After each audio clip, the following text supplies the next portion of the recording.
Кумтөрдө азыр туруктуу 2750 адам эмгектенет. Алардын 100 чактысы чет өлкөлүктөр. Бирок баарынын иш станы бир эле кен казган жерде эмес. Менеджерлер, пландоочулар, коопсуздук эрежелерин, техниканы окутуп үйрөткөн мугалимдер, баш болгон администрация кызматкерлери бир жерде. Иш деңиз деңгээлинен 3,5–4 метр бийиктикте жүргөндүктөн, анын үстүнө темир эритүүгө байланышкандыктан мында мед борбор болбой коюшу мүмкүн эмес. Жумушчулар вакталык режим менен иштешет. Алар үчүн салынган лагерди да бир топ жумушчу тейлейт. Күндүзгү нөөмөт таңкы 6-да башталат. Кендеги негизги ишти жасаган кенчилер лагердин кеңешме залында алдыдагы иш планын тактап, тийиштүү тапшырмаларын алышат. Бул учурда түнкү нөөмөт эс алууга кайтып жаткан болот. Бир нөөмөттүн иштөө мөөнөтү 12 саат.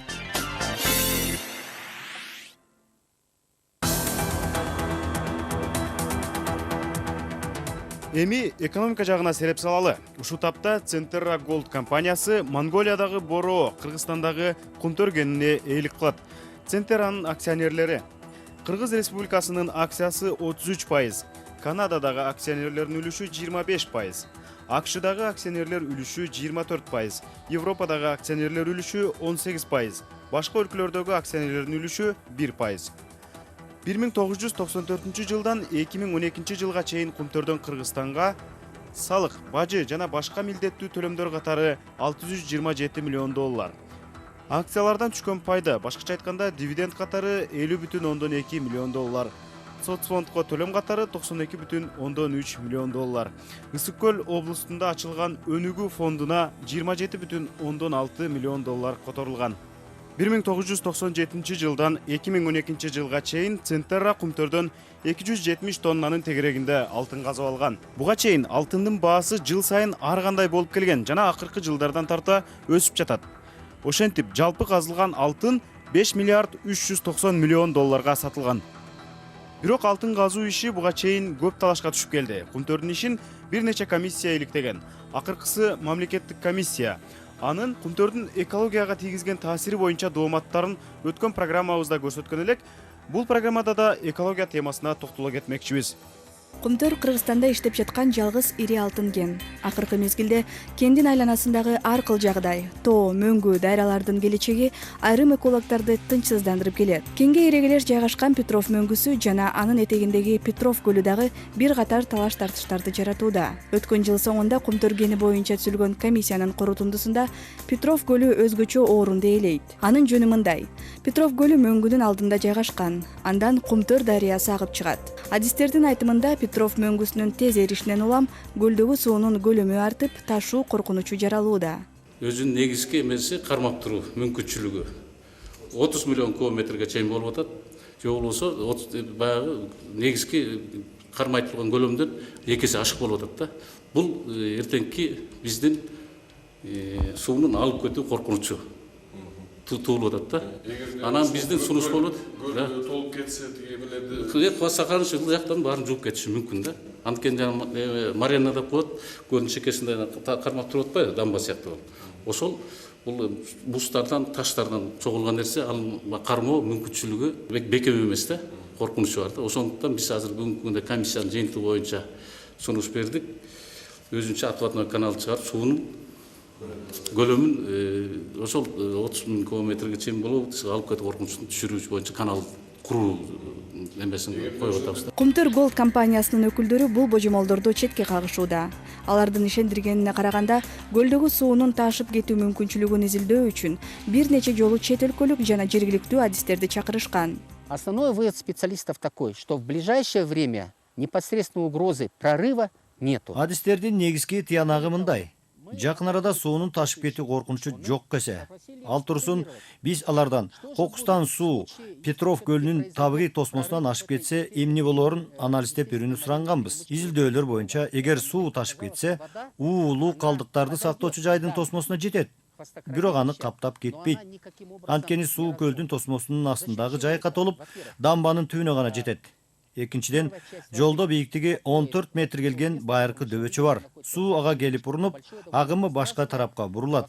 Дагы бир жолу кайталайын. Адистердин тыянагы боюнча көлдөгү суунун ташып кетүү коркунучу бар. Бирок азыр андай тобокелчилик аз. Анын үстүнө абал өзгөчө кырдаалга айланып кетпеш үчүн биздин компания баардык чараларды көрүп жатат. Не довести эту ситуацию до критической.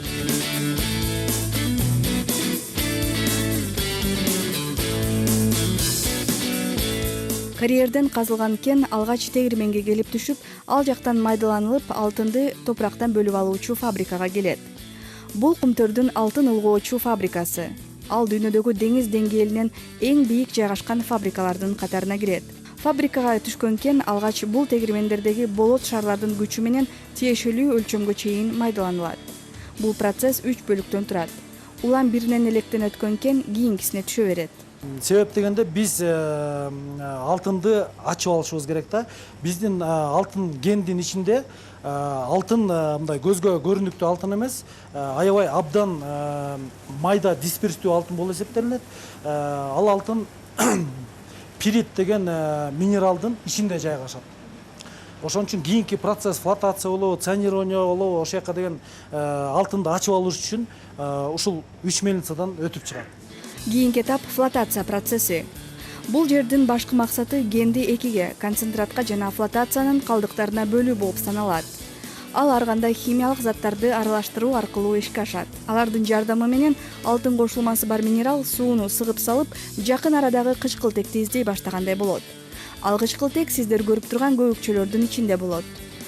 Анан ал пирит ичиндеги алтын менен кошо бул аралашманын үстүнкү катмарына келип көбүкчөдөн турган төшөктү пайда кылат дагы.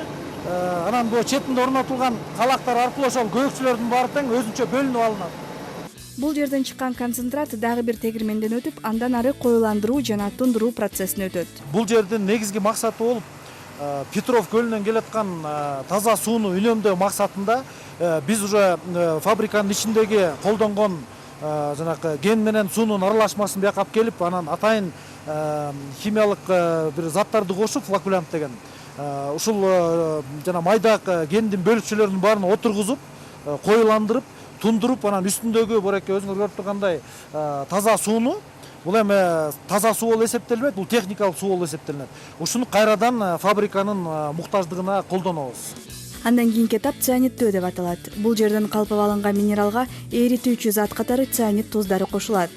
Эриген алтынды өзүнө сиңирип алуу үчүн активдештирилген көмүр колдонулат. Көмүр бир нече челектен өтүп, өзүнө алтынды сиңирип отуруп, акыркы этабында болушунча сиңирип бүтөт. Андан кийин ушул жерден, жерде цианид колдонулат. Бул жерде өзүңөр көрүп тургандай эч кандай жыт, эч кандай нерселер жок. Себеп дегенде бул цианидти абага цианид газ катары чыгып кетпешин камсыз кылуу максатында акиташ кошулат. Акиташ щелочу кошулат. Ал болсо как сактоочу щелоч катары кошулат. Ошентип 1 тонна активдештирилген көмүр 800 граммдан 3,5 килограммга чейин алтынды сиңирип алат. Анан насостор менен бул сиздер көрүп тургандай туюк чоң басымда иштей турган емкостторго келип түшөт. Көмүрдү закачка кылгандан кийин үстүн астын жаап, анан ичине суюктук кое берилет. Атайын даярдалган цианидта кошулган жана каустик сода кошулган суюктук жөнөтүлөт. Ага жогорку басым жана температура берилет. Ошол шарттарда көмүрдөн алтын кайра бөлүнүп чыгарылып, суюктукка кошулат да алтынды эритип куюучу этабына жөнөтүлөт. Ал эми алтындан бошонгон реактивдүү көмүр кайра бир нече жолку иштетилүүгө жиберилет. Алтын аралашкан суюктук электролиздик ванналардан тиешелүү этаптардан өткөндөн кийин индукциялык эритүү мешине келип түшөт. Бул эритүүчү мештин ичинде 1200 градус по Цельсию температурага чейин ысыйт. Алтындын эрүү температурасы 1064 градусту түзөт. Алтын өзүнүн тыгыздыгы башка металлдарга караганда оорураак болгондуктан ошол эритменин ичинен алтын анан жана күмүш ошол эритменин ылдыйкы катмарына жайгашат. Ал эми калган жандап жүрүүчү кошундулар реагенттер менен реакцияга кирип, ошондо оксид ар кандай шлактар пайда болот. Алар үстүнкү катмарын түзөт. Жумушчулар көз мерчеми менен үстүнө калкып чыккан шлактарды бөлүп куюп алышат. Ошентип дагы бир сыйра кайнатылгандан кийин алтындын катмарына жеткенде аны өзүнчө атайын калыптарга куюп алышат. Кайнаган алтынды суутуу үчүн шыргалаң сууга салышат. Андан кийин сууган алтындын бетиндеги ар кандай жабышкактарды атайын шаймандар менен тазалап чыгышат. Баары бүткөндөн кийин ар бир алтын уютмасына жеке номерин жана компаниянын мөөрү коюлат. Ошондон кийин гана алтын уютманын салмагы таразадан өткөрүлүп, документтештирилип, андан ары алтын сактоочу кампага жөнөтүлөт. Компаниянын мыйзамы боюнча ал кампаларга бизди киргизишкен жок. Биз жүргөн 3 күндүн ичинде 152 килограмм алтын куймасы өндүрүлүп алды, бирок бул жерде 100% алтын жок. Адистер бунун 80% гана, ар бир куйманын 80% гана алтын деп белгилешүүдө. Бул кумтөрдүн акыркы продуктусу. Бул куймаларды Кыргыз алтын мамлекеттик ишканасы сатып алат дагы, ал жерден афинаждоо процесси аркылуу таза чылк алтын өндүрүп чыгат. Фабрикада алтынды кенден бөлүп алууда колдонулган цианид мына ушул жайда сакталат.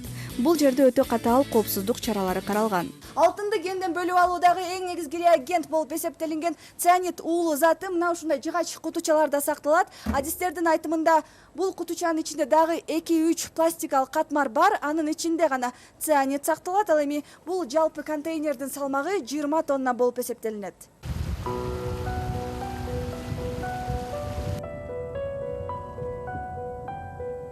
Жыйырманчы майда уут түшсөм мен 21-нде баягы буттага себүүгө картошка көмүп атып. Буту колду жуйын деп ол аракка кирип эле 21-нде больницага түштүм. Баш айланды. Чото көз начар көрө баштады. Тура албай калдым да кыскасын айтканда. Бул жерден врачтар үйгө келди, үйдөн районный больницага, андан ары областной, ошону менен жаңы жылга чейин болгон Кыргызстандагы больницаны кыдырып жүрдүк.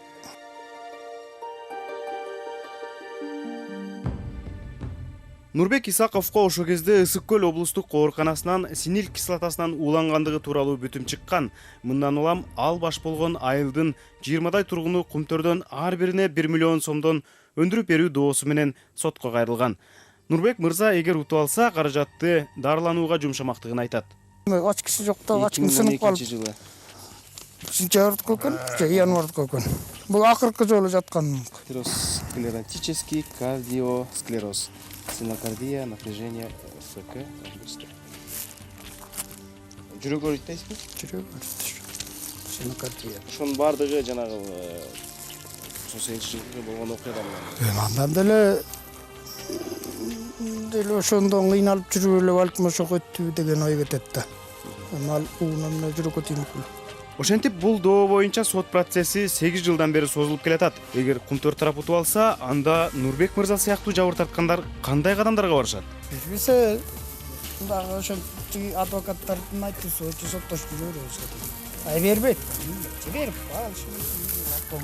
Ишенбейсизби ошо 1 миллион компенсация аларыңызга? Айтып да мен өзүм оптимистмин. Берип калышы да мүмкүн деп коем. Жакшылап. Сен ал сот чечишине караса бир сомдо келет.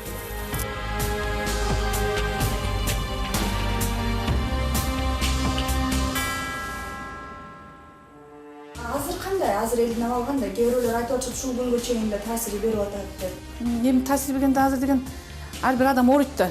Ар бир адам деген гипертонический болезньдер бар бизде, бронхолегочный заболевание бар. Ошол аны обострение берип атат деп элдер бизге приемга азыр көп келишет. Элдердин населениебиз көп приемга кайрылышат. Ошо несенен болот деп. Анан эми мен деген окумуштуу болбогондон кийин аны айта албайм.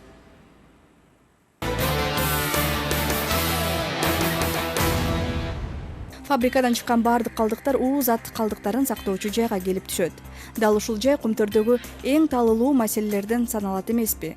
Кумтөр боюнча түзүлгөн мамлекеттик комиссиянын корутундусунда уулуу калдыктарды сактоочу жай башынан эле туура эмес курулуп калганы айтылган. Ошонун негизинде 99-жылы ишке киришип, 98-жылы уже жана курулуп бүткөндөн кийин дамбанын жылышы байкалган. Ошого карабастан биздин өкмөттүн мүчөлөрү ошол дамбаны ишке киргизүүгө жанагы государственный госакт деп коет, госкомиссиянын негизинде кол коюп койгонда бүгүнкү күнгө чейин ошол дамба жылып келатат. 2006 жылга чейин жылына где-то 280 миллиметр жылган, 28 сантиметр. Бүгүнкү күндө 2 эсеге азайды, 14 сантиметр жылып атат. Кумтөр иштеп келаткандан бери жылып келаткан дамбаны бүгүн токтотобуз деп атышат да. Өзүңөр ойлосоңор, где-то 18 жыл кумтөр иштесе, бүгүнкү күндө дамба айлы токтой элек.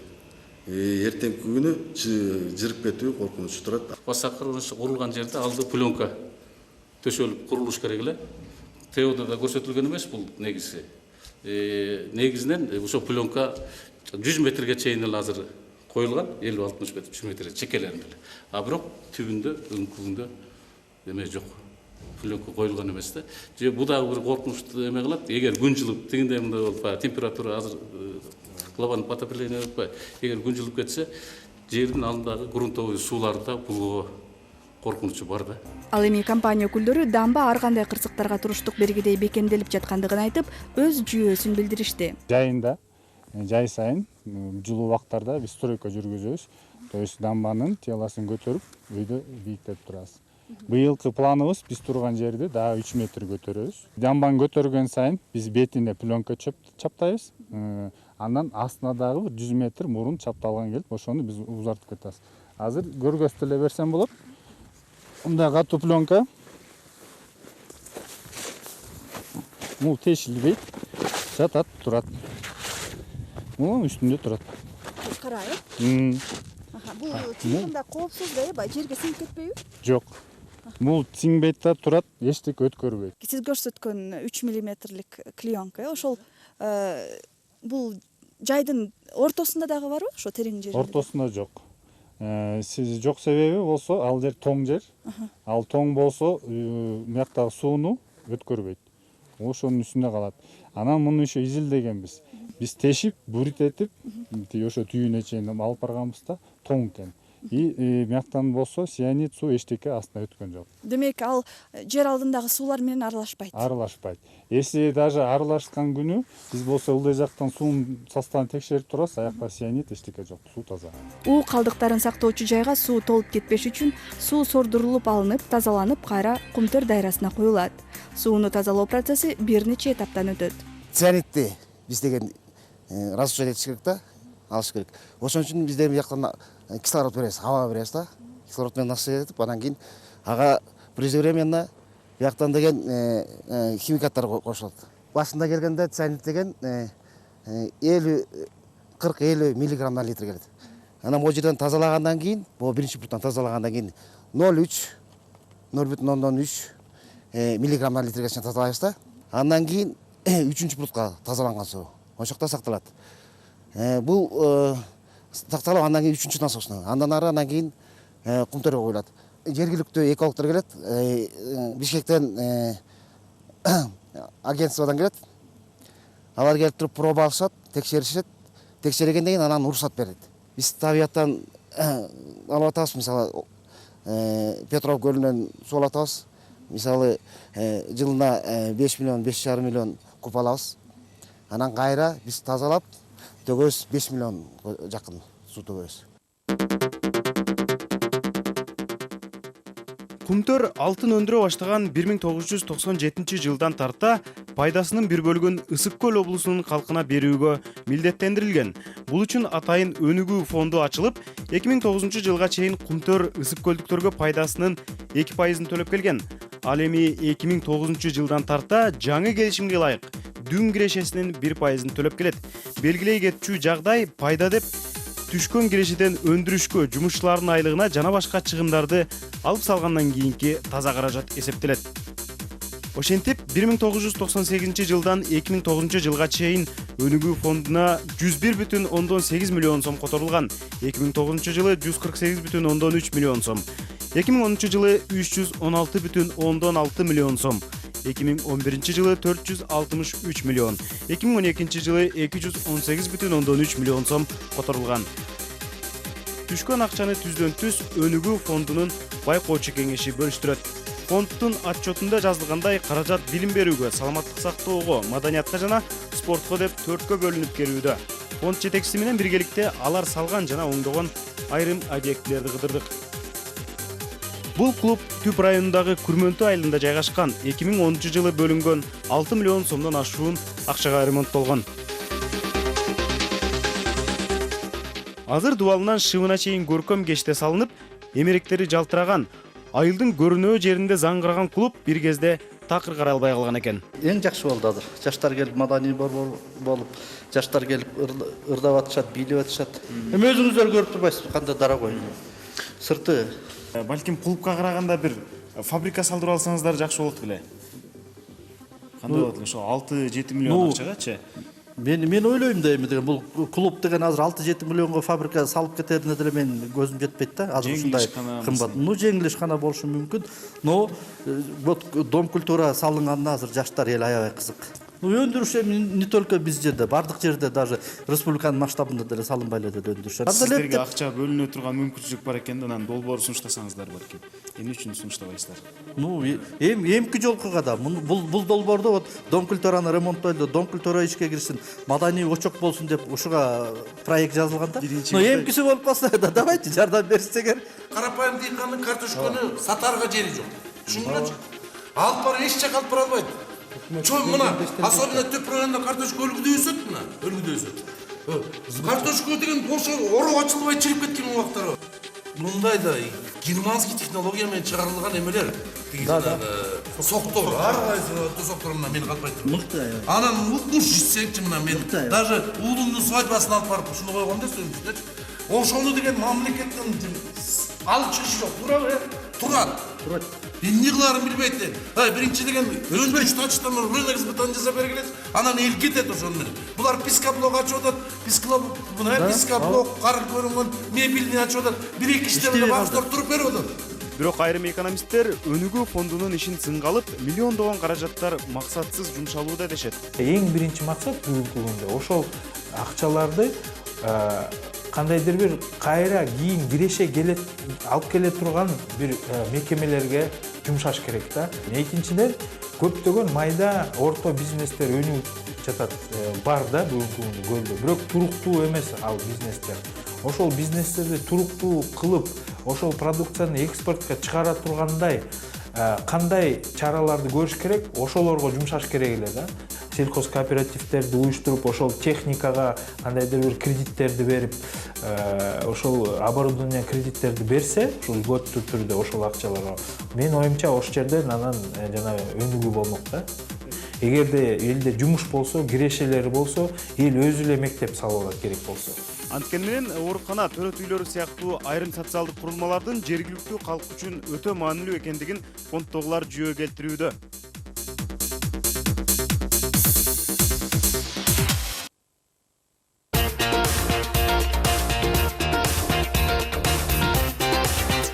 Мына 16 жыл болду. 16 жылга кетти. Жалаң ушу техника оңдоп. Жалаң ушу тяжелый техникадан келгенде эле ушул механик болуп келген. Мен бизде бар кыргызча айтканда слесарь тяжелый техника болуп келет. Кумтөрдөгү жумушчулардын бир бөлүгүн техниктер түзөт. Бул жер техникалык тейлөө станциясы.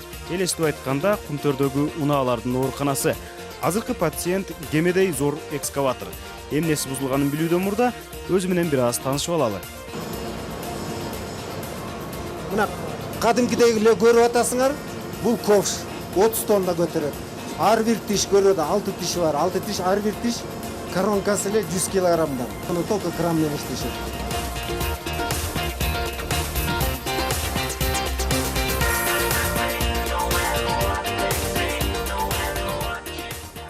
Биз азыр эң үстүнкү бөлүмдө турабыз. Могу жерде деген жанакы воздушный система дейт. Ошолордун баары ушул мына могу патрубкаларды көрүңөр да.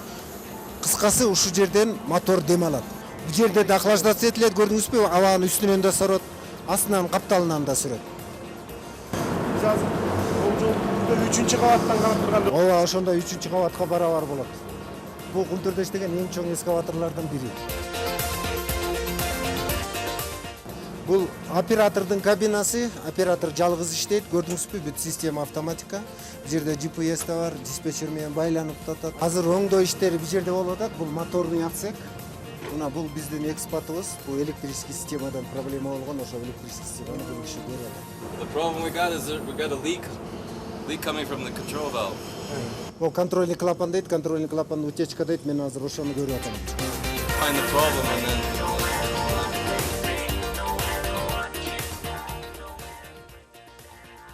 Мындан тышкары трак деп аталуучу жүрүүчү механизми да бузулуптур. Ошентип француздар, немистер, америкалыктар чыгарган оор татаал техникалардын тилин кыргыз жигиттери да үйрөнүп ишке салышууда. Баса айрым жарандар ушул жумуш орундарга да жең ичинен алып жатышат деп нааразы. Колтур тапшырганда ал жерде чындыгында бул ушул кумтөрдүн жетекчилиги жагынан эле чечилип баягы коррупцияланышып кеткен да, чындыгында өзлөрүнүн ставкасы менен ошондой алынат. 5-6 миң доллар, 7 миң долларга чейин ал водитель болуп киргенди деле ошончо берип атат. Буруу оюнда деле баары элечи. Ал 5-6 миң долларды бир берип кирип кетчүлөр, ал байдын балдары кирип кетип атат антип. Мисалы үчүн чындыгында Кыргызстандын ичинде эң эле зарплата чоң, айлык акы чоң кумтөрдө. Алар берип кирип атат, бир үйдөн 2-3 кирип атат. А карапайым элден 5-6 миң доллар сразу берип кире албайт эч ким. Ушул жерде төртөөңүздөрдөн кимден ошондой сурашты эле акча? Жок, ал эми бизден именно мындай деп эме жок, бирок аны элдин баары эле билет да, анычы. Чынында кумтөрдө иштеген бир туугандар, үй бүлөлөр жок эмес. Ал эми акча берип жумушка кирет экен деп Нурдин эле эмес, башка жарандар да айтып келишет. Буга кумтөрдүн жообу кандай? Көп эле киши ушу кумтөрдөн иштегиси келет. Бирок ошол эле учурда кумтөр бардык ушул региондогу кишилерди жумуш менен камсыз кыла албайт. Жакында биз оператор карьерного самосвала позициясына жумушчу алдык. Эгерде бизге бир 40 орун берилсе, 1500 киши тапшырды. Ушул кишинин арасынан тандалып отуруп бир 40 киши гана жумушка кирет.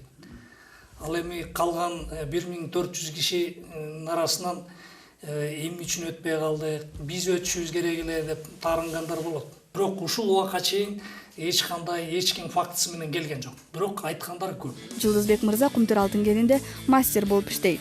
Жумушка киргенине быйыл 17 жыл болду. Өз киши болуп калыптыр. Кумтөргө кирген күнү бүгүнкүдөй көз алдында. 30 жашында кирген, азыр 47 чыгып бардым. Айылга Барсконго келген. Ушунда көп киши кирген Барскондончу. Ошо Барскондон тамгадан биринчи ошо Барскондон келип собеседование алган, өзү алган. Дон Ленихан деген ошо эсимде калыптыр да. Анан караболго чакырып, анан караболдон 1 ай окудук, даярлап, ошо өзлөрүнүн Caterpillar деген техникасы бар экен, ошолордон үйрөтүп, анан Кумтөргө көтөрүлгөнбүз. Жумушуңузду аябай жакшы көрөсүз окшойт. Чай ичкен чашкаларыңыздан үйдө Кумтөр дейт.